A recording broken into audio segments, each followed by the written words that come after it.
Alright mga parent, welcome back to Yamakawa. So matagal-tagal na talaga tayong hindi nakapag-upload dahil sobrang busy na. And then ngayon, dito tayo sa Kawasaki Crib Good Moto upang magpa PMS and first change oil ng ating Kawasaki ZX6R. So si Mantis 3.0 na ito. So another maintenance. So butas ang bulsa na naman. So ngayon ipapakita ko sa inyo ang mga maintenance cost, ano mga dapat tandaan and mga reminders. So ito yung mga oil namin. Shell Advance 10W40 synthetic base. So ang ZX6R ngayon ay meron siyang 3.2 liters. So kailangan bumili kayo ng 4 liters. Ayan, so ito yung service center ng Kawasaki Crib Good Moto with Kuya Oliver. Next, ayan, umpisahan na ang pag-drain ng lumang oil ng ating ZX6R. So, tingnan natin kung kumusta na.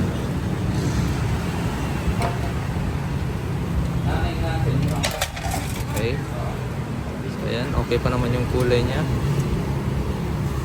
Pero, pinapractice lang talaga natin ang 2,500 Odo rule na kailangan mag-change oil na tayo. Ayan. So, na. Ngayon, tatanggalin na naman yung oil filter. So, ang kagandahan sa ZX6R mga par ay hindi na sa baba ng engine yung oil filter niya. So, andito na sa side. So, madali na siyang tanggalin. Ayan, ito yung bagong oil filter.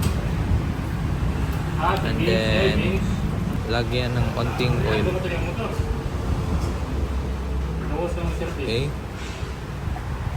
Next, kinabit na agad ang bagong oil filter natin. Yan.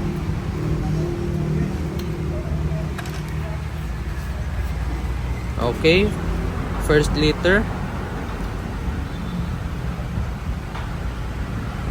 Next, pangalawa.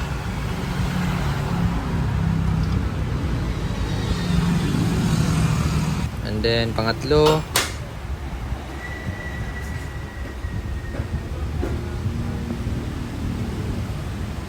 Okay, ayun, tapos na ang paglagay ng bagong oil natin mga kapatid. So ngayon, diagnostic muna. And then, upang ma-record lahat ng mga details and data ng motor natin. Ilang odometer. By the way mga par, so ito na pala ang ating bagong motor, Kawasaki ZX6R.